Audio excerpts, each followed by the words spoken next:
ಈಗೇನು ಅವನು ಅಮಾಯಕ ವ್ಯಕ್ತಿ ಕೋರ್ಟ್ನಲ್ಲಿ ಹೇಳಿದ್ದಾನೆ, ನೂರಾರು ಶವಗಳನ್ನು ನಾನು ಅತ್ಯಾಚಾರವಾದಂಥ ಶವಗಳು, ಕೊಲೆಯಾದಂಥ ಶವಗಳು, ಅನ್ಯಾಯವಾದಂಥ ಶವಗಳು ನಾನು ನೋಡಿ ನಾನು ಅವನ್ನ ಹುಗಿದಿದ್ದೇನೆ, ನನಗೆ ಪಶ್ಚಾತ್ತಾಪ ಆಗಿ ನನಗೆ ಮಾನಸಿಕತೆ ಆಗಿ ನಾನು ಈ ಕೋರ್ಟ್ ಮುಂದೆ ಬಂದು ಹೇಳಿಕೆ ಕೊಟ್ಟಿದ್ದೇನೆ ಅಂತ ತಿಳ್ಕೊಂಡು ಅವನು ಕೋರ್ಟ್ ಮುಂದೆ ಹೇಳಿದ್ದಾನೆ. 164 ಮಾಡಿದ್ದಾನೆ ಅಥವಾ ಈಗಿನ 183 ಮಾಡಿದ್ದಾರೆ.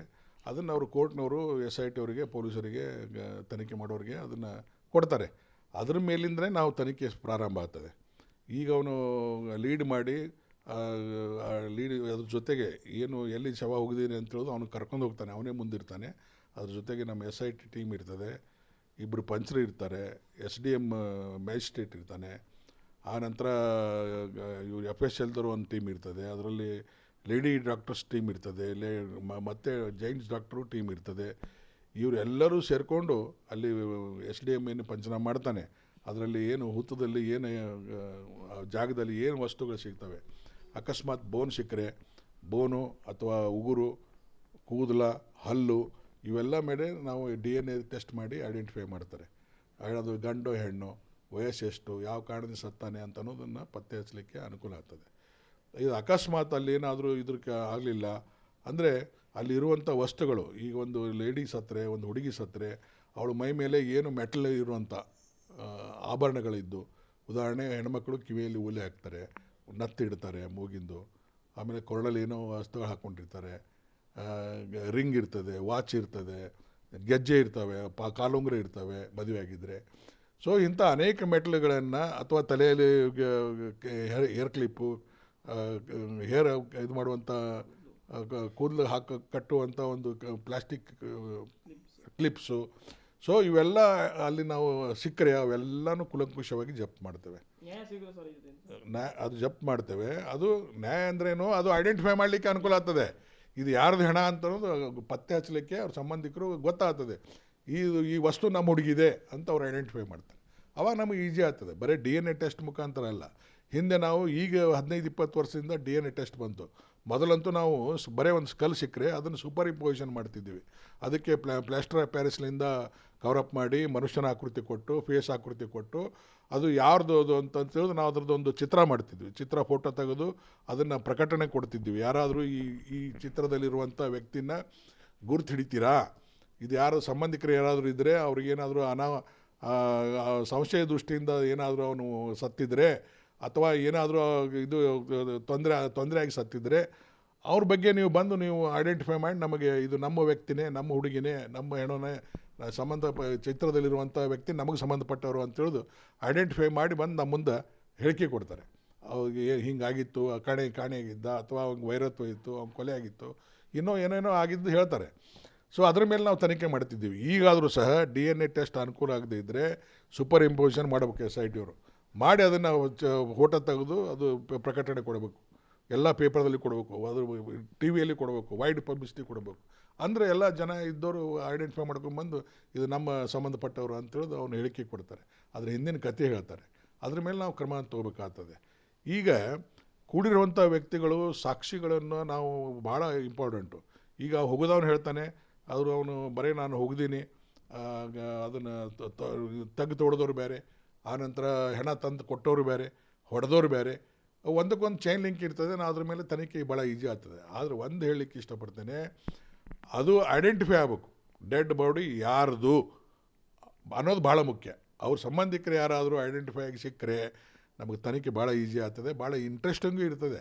ಅದು ತನಿಖೆ ನಮಗೆ ಎಂದೂ ಬೋರ್ ಆಗಿಲ್ಲ. ನಾವು 40 ವರ್ಷ ಸೇವೆ ಮಾಡಿದ್ದೇವೆ, ನಾವು ಸಾಕಷ್ಟು ಸಾವಿರಾರು ಕೇಸುಗಳು ಮಾಡಿದ್ದೇವೆ. ತನಿಖೆಯಲ್ಲಿ ಹೊಸ ಅನುಭವ ಆಗ್ತದೆ, ಹೊಸ ನಾವು ಕಲ್ಕೋತೇವೆ, ಹೊಸ ಪರಿಣಿತನ್ನು ಬರ್ತದೆ.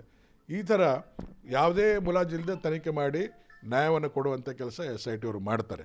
ಆದರೆ ನಾನು ಹಿಂದೆ ಜಡ್ಜವರು ಒಂದು CBI ಜಡ್ಜವರು ಜಡ್ಜ್ಮೆಂಟ್ನಲ್ಲಿ ಒಂದು ವಿಚಾರವನ್ನು ಹೇಳಿದ್ರು. ಇಲ್ಲ, ನಾನು ಅನೇಕ ಕೇಸುಗಳು ನೋಡಿದ್ದೇನೆ, ಪೊಲೀಸರು ಸಾಕ್ಷ್ಯಾಧಾರಗಳನ್ನು ಸಂಗ್ರಹ ಮಾಡೋ ಬದಲಿ ನಾಶ ಮಾಡಿದ್ದಾರೆ. ಅಮಾಯಕ ವ್ಯಕ್ತಿಯನ್ನು ಅರೆಸ್ಟ್ ಮಾಡಿ 6 ವರ್ಷ ಜೈಲಿನಲ್ಲಿ ಇಟ್ಟಿದ್ದಾರೆ. ಅವನಿಗೆ ಈ ಕೇಸಿಗೆ ಯಾವುದೇ ಸಂಬಂಧ ಇಲ್ಲ, ಸಂಬಂಧ ಇಲ್ಲದೇ ಇದ್ರೂ ಅವನಿಗೆ ಫಿಕ್ಸ್ ಮಾಡಿದ್ದಾರೆ.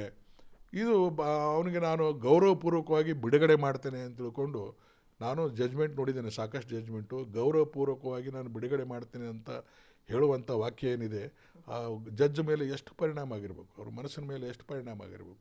ಅದಕ್ಕೆ ನಾವು ಯಾರೂ ಸಂಬಂಧಪಟ್ಟಿರುವಂಥ ಅಮಾಯಕ ವ್ಯಕ್ತಿ, ಮುಗ್ಧ ವ್ಯಕ್ತಿಯನ್ನು ಸಿಗಿಸ್ಲಿಕ್ಕೆ ಹೋಗಬಾರ್ದು.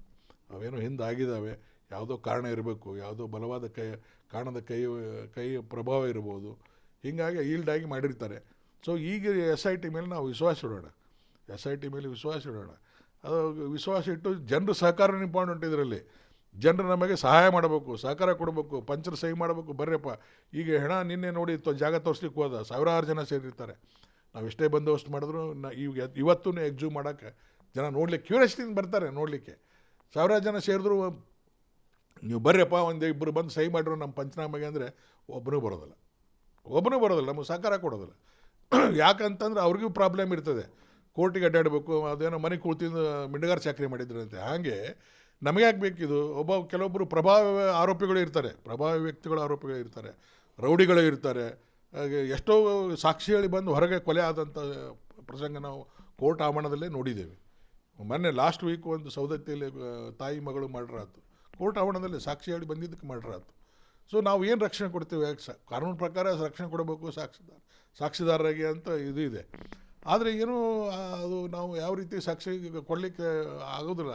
ಅದು ಯಾವುದೋ ಅದಕ್ಕೂ 108 ಕಾರಣಗಳಿದ್ದಾವೆ. ಕಾರಣಗಳು ಹಂಗೆ ಹೇಳ್ಕೊತ ಹೋದರೆ ಇಡೀ ದಿವಸ ಸಾಲೋದಿಲ್ಲ. ಅಲ್ಲಿರುವಂಥ ವ್ಯಕ್ತಿಗಳು ಅವರು ವಿಚಾರ ಮಾಡ್ತಾರೆ, ನಮ್ಗೆ ಯಾಕೆ ಬೇಕು, ಬೇಡ ಇದು ಹೋಲಿ ಹಳ ಹೋಲಿ ಅಂತ ಯಾರೂ ಬರೋದಿಲ್ಲ. ಆವಾಗ ನಾವೇನು ಮಾಡ್ತೇವೆ, ಸ್ಟಾಕ್ ಪಂಚಾಯತ್ ಅಂತ ಇಟ್ಕೊಂಡಿರ್ತೇವೆ ಪೊಲೀಸ್ ಸ್ಟೇಷನ್ದಲ್ಲಿ.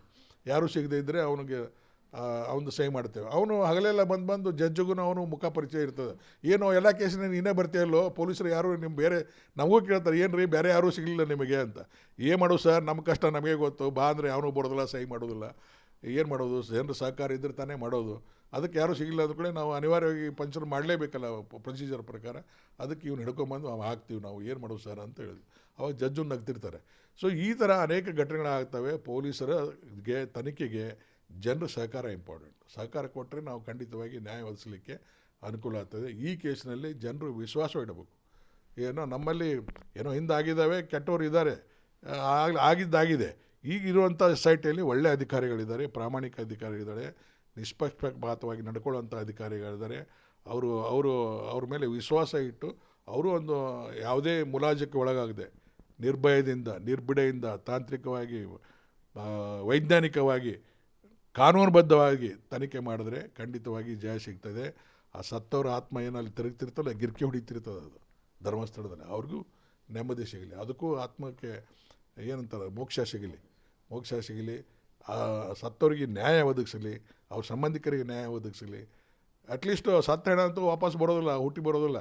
ಅದಕ್ಕೆ ಆದಂಥ ಅಪರಾಧಕ್ಕೆ ಒಂದು ಪನಿಷ್ಮೆಂಟ್ ಆಗಲಿ, ಅವ್ರಿಗೇನೋ ಶಿಕ್ಷೆ ಆಗಲಿ, ನೆಮ್ಮದಿ ಅಟ್ಲೀಸ್ಟ್ ಸ್ವಲ್ಪ ಆದರೂ ನೆಮ್ಮದಿ ಇರ್ತದೆ ಸಂಬಂಧಿಕರಿಗೆ ಆಗಲಿ. ಆ ಭಗವಂತ ಅದು ಇದು ಧರ್ಮಸ್ಥಳಕ್ಕೂ ಕೆಟ್ಟ ಹೆಸರು ಬರಬಾರ್ದು. ಅದು ಪವಿತ್ರ ಸ್ಥಳ.